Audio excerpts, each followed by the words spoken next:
salam alaikum, j'espère que vous allez bien. Je suis contente aujourd'hui de vous retrouver pour une recette spéciale Ramadan, un incontournable de nos tables, la célèbre Shbekia, un gâteau enrobé de miel, vraiment très bon. Donc aujourd'hui, je suis contente de vous présenter cette nouvelle recette simplifiée. Vous allez voir vraiment inratable. Donc elle est gorgée de miel, regardez-moi ça, regardez-moi. Je vais vous montrer. Regardez, elle est vraiment hyper moelleuse. Elle est gorgée en miel. Elle a absorbé vraiment bien le miel comme vous pouvez voir. En arabe, on appelle ça mhalka asway. Hello tout le monde, salam alaikum, j'espère que vous allez bien. Bon, on se retrouve pour cette première recette de Ramadan avec une nouvelle recette de la Shbekia, ces gâteaux enrobés de miel qu'on apprécie tant sur nos tables de Ramadan. C'est parti, donc pour cette recette, on aura besoin d'1 kg de farine type 45, une farine spéciale pâtisserie de préférence, que l'on va tamiser. Ensuite, ici, on a 100 g de graines de sésame avec 50 g d'amandes entières. Si vous ne souhaitez pas mettre d'amandes, vous pouvez remplacer par des graines de sésame. Ici, les amandes, on en met très peu parce que ça fait durcir la pâte. Attention à bien respecter le dosage. On aura besoin d'un jaune d'œuf, 130 g de beurre, une cuillère à café de levure chimique. Ici, j'ai 150 g d'eau de fleur d'oranger. Donc ici, j'utilise la marque Les Domaines. C'est vraiment de la vraie eau de fleur d'oranger et non pas de l'arôme. Mais voilà, si vous n'en trouvez pas, vous pouvez très bien utiliser de l'arôme. Ensuite, ici, j'ai 25 g de vinaigre, 50 g d'huile d'olive, 100 g d'huile de tournesol, une cuillère à soupe, ce qui équivaut à 10 g d'anis, ainsi que 10 g ici de cannelle. 150 g d'eau dans laquelle on va faire infuser ici des filaments de safran. Donc ici, l'eau doit être chaude et on doit laisser infuser vraiment pendant 15 à 30 minutes. On va laisser refroidir l'eau. On ne va pas l'utiliser chaude dans notre pâte. Ensuite, ici, j'ai 5 g de sel avec un petit peu de muscade que l'on va râper. Sachez que la muscade n'est pas obligatoire, elle reste totalement facultative. Ici, j'ai 3 gommes arabiques. On appelle ça mskal horra en arabe. On l'utilise ici dans cette recette, mais vous n'êtes absolument pas obligé d'en mettre. Si vous n'en trouvez pas, ça reste totalement facultatif. Je vais vous montrer une petite technique pour la réduire en poudre. Voilà, c'est parti. Alors ici, pour commencer, je prends mes 3 gommes arabiques que je viens mettre dans un mortier. Si vous n'en avez pas... vous pouvez très bien mettre ça dans un mixeur. On a un petit peu de mal à la mixer. Et donc, petite astuce pour éviter qu'elle ne colle, on vient rajouter un petit peu de sucre. Et on vient l'écraser. La réduire en poudre. Voilà, une fois que c'est fait, on réserve. On sent déjà la bonne odeur de la gomme arabique qui lâche un léger goût dans nos pâtes à gâteau. On l'utilise vraiment beaucoup dans la pâtisserie marocaine. Ensuite ici, suite des préparations. Donc ici, j'ai mes amandes, mes graines de sésame ainsi que mes graines d'anis. Donc on va commencer par mixer jusqu'à obtenir une poudre. Alors très important, à chaque fois on va mettre nos aliments dans un tamis pour tamiser chacun de nos aliments. Donc là, je vais commencer par mixer mes graines d'anis. Donc pour ça, je viens programmer pendant 30 secondes, vitesse 10, vitesse maximale. Voilà, ici je vous montre ce qu'on obtient. Vous voyez, il reste quand même des petits morceaux. Voilà pourquoi on va tamiser tout ça. Alors ici, j'utilise des graines d'anis. On aurait très bien pu utiliser de la poudre d'anis directement. Tout simplement parce que quand on mixe les graines, elles nous dégagent vraiment un parfum juste incroyable. Si on utilise de la poudre d'anis, on n'obtiendra vraiment pas du tout les mêmes saveurs. Mais sachez-le, pour celles qui veulent accélérer, on va dire, la recette, vous pouvez très bien l'utiliser directement en poudre l'anis. Et pareil pour les amandes, si vous voulez utiliser de la poudre d'amande, vous pouvez également. Il faudra simplement la tamiser. Donc ici, à ma poudre d'anis, je viens rajouter mes amandes dans un premier temps. Hop, j'en mets partout. Et va programmer du coup pendant 1 minute, vitesse maximale.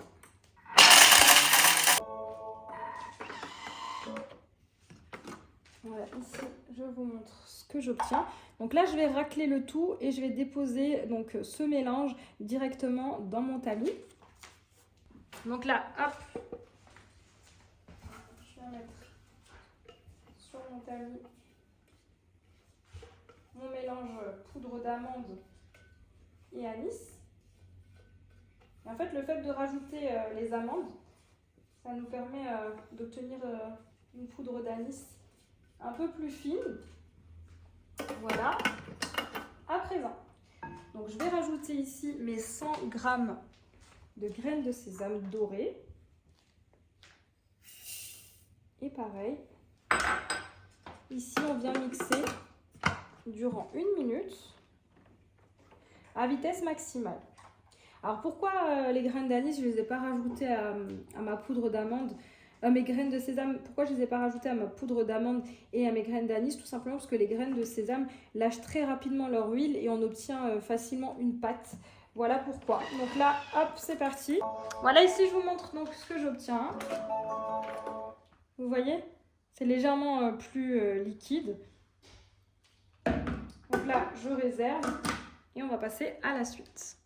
Donc ici, pour la suite, on commence par tamiser donc le mélange poudre d'amande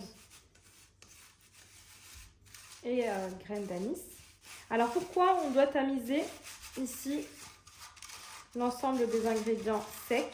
Tout simplement parce qu'il va y avoir des morceaux. Ces morceaux-là, on va donc les retirer. On ne les veut pas dans la pâte parce que ça va nous la déchirer. Quand on va passer notre pâte dans notre laminoir, ça va nous déchirer notre pâte. Voilà, donc ici, on va continuer par tamiser l'ensemble des autres ingrédients. Donc ici, je commence par la farine. J'y vais petit à petit. Ça va aller très vite.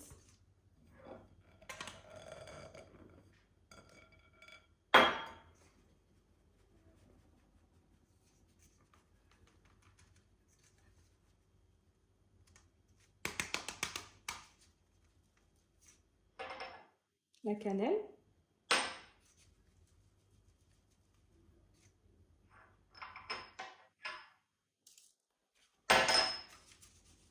Le sel. Ensuite ici, j'ai mon sucre avec la gomme arabique. Vraiment, on tamise tous nos ingrédients secs. Ensuite ici, j'ai ma levure chimique. Donc la levure chimique, on va mettre uniquement 1 cuillère à café.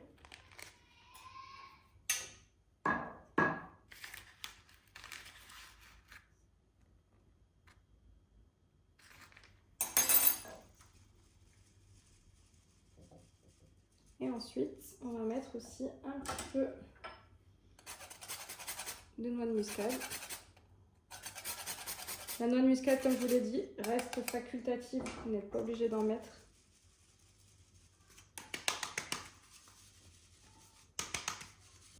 Voilà, donc ici, je viens récupérer les graines de sésame. Alors les graines de sésame, ce qui est compliqué, c'est qu'elles sont, comme dit, un petit peu humides. Donc c'est pas évident de les tamiser. On va essayer au maximum. N'hésite pas à appuyer.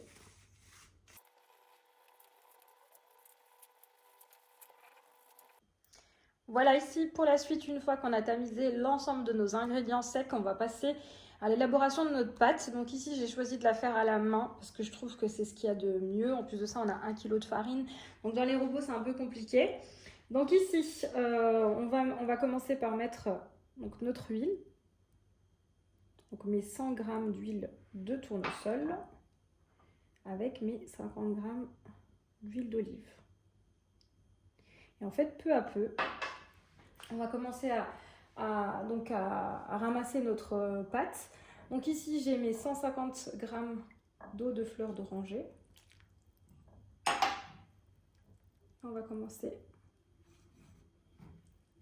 à ramasser tranquillement notre pâte. Alors sachez que cette pâte n'a pas besoin d'être pétrie trop longtemps. On va simplement la ramasser et former une bonne boule. Et ensuite, on va la laisser reposer au réfrigérateur pendant toute une nuit. Si jamais vous voulez l'utiliser tout de suite, sachez que vous pouvez. Mais moi, je vous recommande tout de même de la laisser reposer au réfrigérateur minimum 1 heure.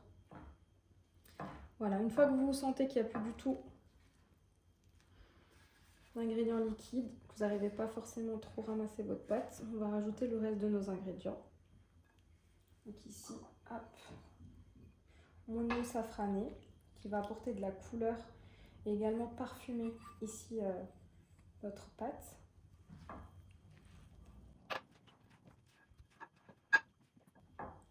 Ici, le vinaigre. Cette pâte doit être dure et surtout pas du tout liquide. On va pouvoir juste la ramasser avec l'ensemble de nos ingrédients. Ici, je rajoute mon jaune d'œuf et mon beurre fondu qui doit être froid. À présent, je vais bien ramasser cette pâte.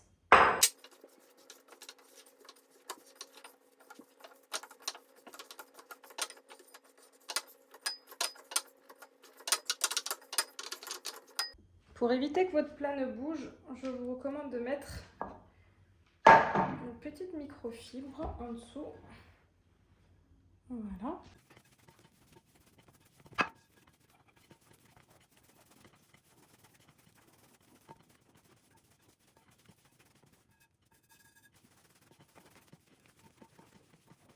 Voilà.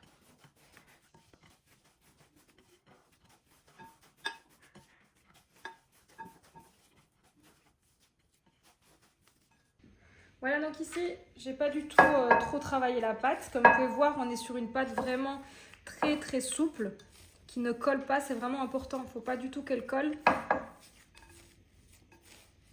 Voilà. Regardez-moi cette pâte. Voilà, donc une fois qu'on a formé notre pâte, voilà, donc là, on va la placer dans un sac de congélation et direction le frigo pendant 24 heures, enfin pendant une nuit plutôt. Et on se retrouvera demain pour la suite de la recette.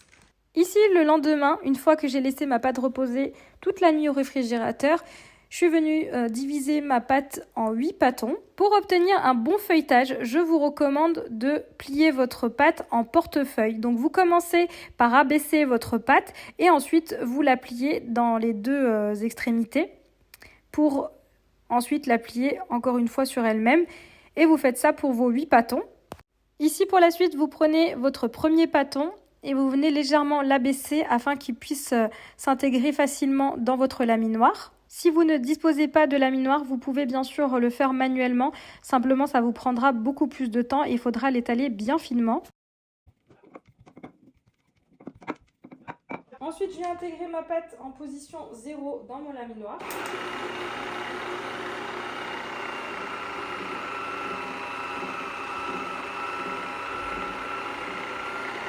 Jusqu'à la position 4.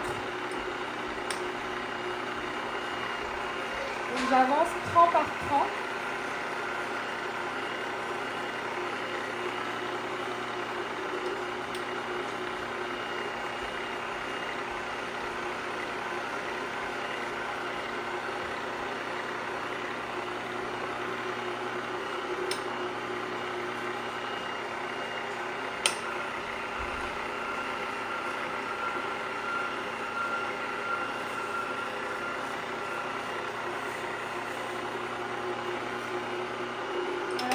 Dernière position, qui est la position numéro 4. On obtiendra une pâte bien fine.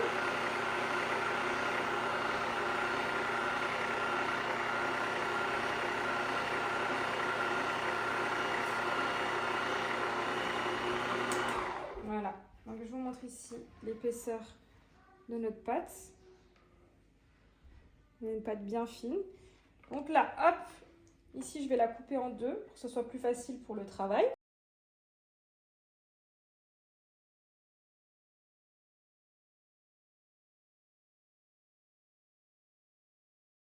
Ensuite, pour la suite, on va ici former nos Chewbacca. Donc, vous avez plusieurs accessoires qui sont vendus, qui vont pouvoir vous faciliter la vie. Donc là, je vais vous faire la démonstration avec cet accessoire. Et pour ceux qui ne l'ont pas, je vais également vous montrer comment réaliser vos Chewbacca juste avec une roulette cannelée, comme on l'a fait traditionnellement.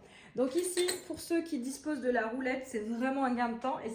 Et ce qui est bien avec la roulette, c'est qu'elle va nous permettre d'avoir la même taille dans nos Chewbacca. Donc ça, c'est vraiment un gros plus parce que ça va nous permettre d'avoir des Chewbacca qui soient bien homogènes. Voilà, donc là, hop, c'est parti. Donc j'appuie bien. Voilà. Pour ceux qui n'ont pas cet accessoire qui nous permet de découper, on vient ici canneler les bords et enlever le surplus de pâte. Pour la même occasion. Voilà. Et ensuite, ce qu'on fait, c'est qu'on va créer des incisions.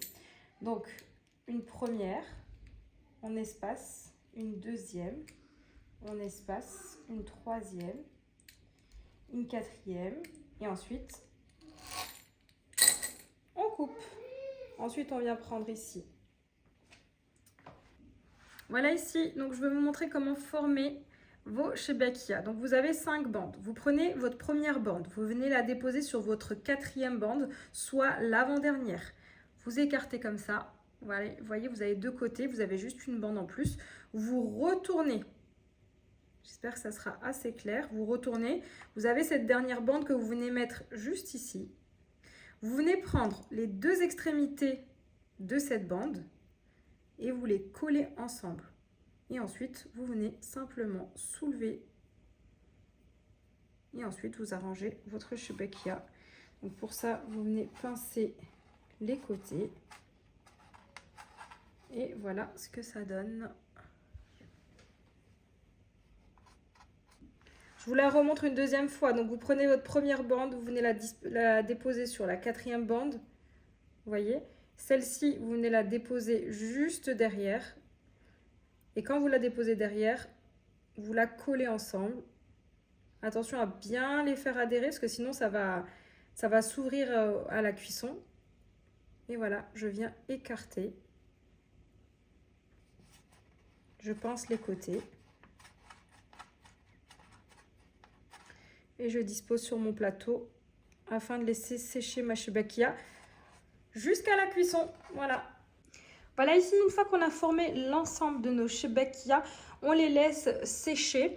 Donc, sachez que vous avez la possibilité de les faire cuire le lendemain sans problème. Il faudra leur mettre du papier film et les laisser dans un endroit frais. Donc là, je les ai laissés sécher pour ma part approximativement 2 à 3 heures.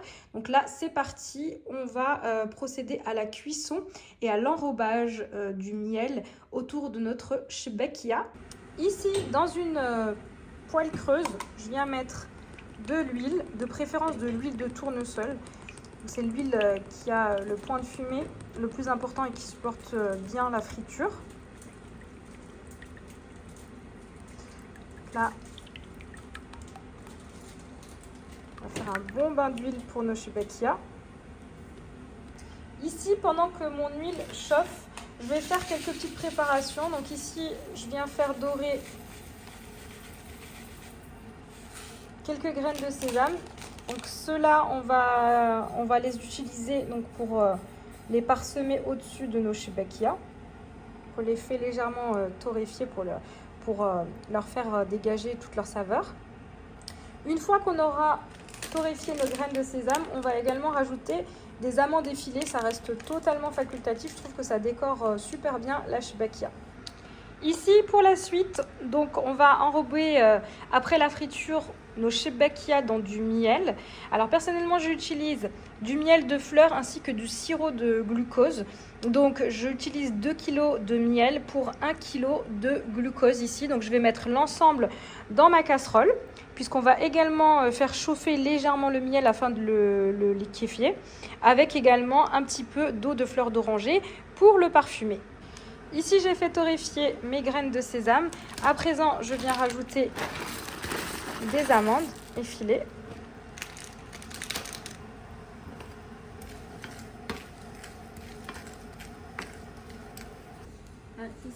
Donc c'est parti. Je mets dans un premier temps le sirop de glucose. Ici, je rajoute le miel.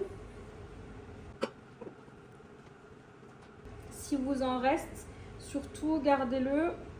Vous pouvez faire plein d'autres recettes avec, notamment les brouettes. Et pour finir, on vient rajouter un petit peu d'eau de fleur d'oranger. Parfumer notre miel. Et je viens le mettre à feu très doux. Il ne faut surtout pas le brûler. Pour la suite, une fois que votre huile est bien chaude, donc ici j'ai fait chauffer également un petit peu le miel. Donc là, je viens faire cuire mes shibakia. Donc c'est tout à fait normal qu'au début, les shibakia vont au fond de la poêle. Et regardez, ils vont remonter automatiquement. Il faudra les retourner régulièrement pour qu'elles soient bien dorées sur les deux faces. Et ensuite, une fois qu'elles seront bien dorées, on viendra les tremper dans notre bain de miel. Et on les laissera dans notre bain de miel 5 minutes, le temps de faire cuire une autre cuisson, et ainsi de suite. Donc c'est assez rapide.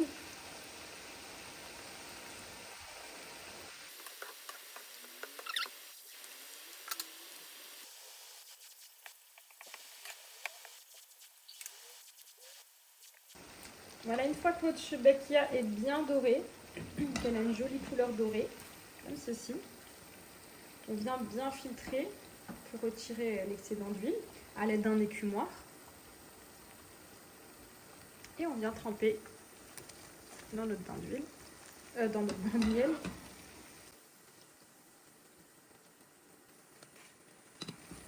Voilà. Et là, je vais pouvoir faire cuire de nouvelles shibakia. Avant ça, je prends un autre écumoire spécial miel et je viens bien les noyer. On les plonge bien dans le miel, c'est super important pour qu'ils puissent vraiment se gorger.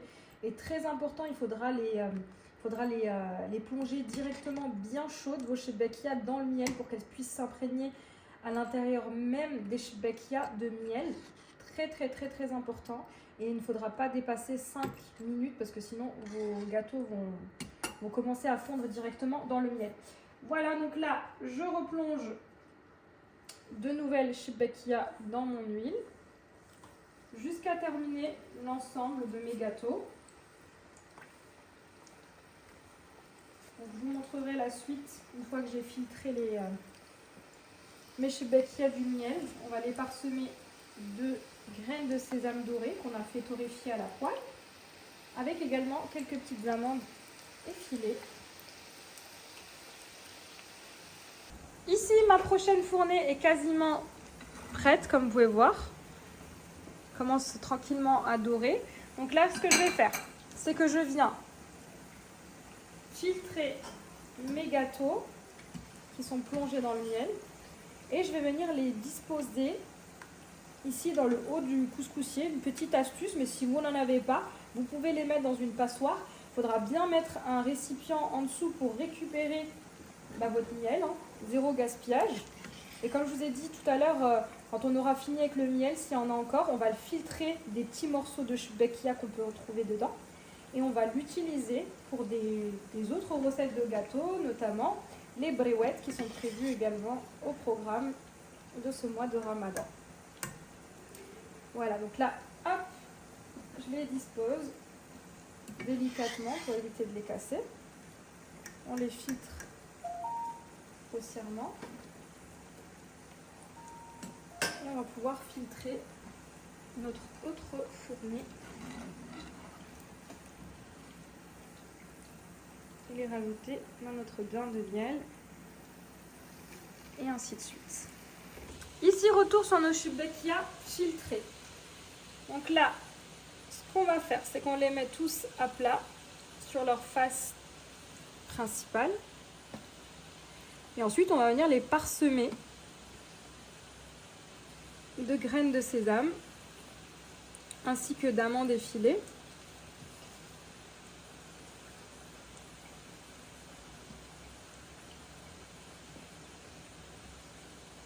En tout cas, j'en ai goûté une. Elles sont juste excellentes. Vraiment excellentes. Voilà, donc ici, je prends des graines de sésame et je parsème mes Shebekkia pendant qu'elles sont encore bien enrobées fraîchement de miel. Donc pour mieux faire adhérer le tout à mes Shebekkia. Une fois qu'on a rajouté nos graines de sésame, on vient rajouter ici des amandes effilées. Et ensuite, on vient récupérer nos gâteaux et on vient les disposer sur une assiette, dans un saladier, là où vous voulez conserver en fait simplement vos Shebekkia. Voilà, ici donc je suis en train de disposer l'ensemble de mes gâteaux que je récupère directement ici. Ici je les ai disposés dans un plat à tagine en verre que j'ai, je trouve très joli. Et ensuite tout à l'heure je vais rajouter des petits boutons de rose. Voilà, pour le côté décoratif et fin de la Shebekkia. Donc là on a terminé toutes les cuissons. Et voilà le résultat final pour nos Shebekkia. Donc j'ai rajouté quelques boutons de rose pour le côté déco et le côté couleur. Et voici, cette vidéo arrive à sa fin. J'espère que vous avez aimé cette vidéo. N'hésitez pas à me dire ce que vous en avez pensé en commentaire et je vous dis à très vite pour de nouvelles vidéos.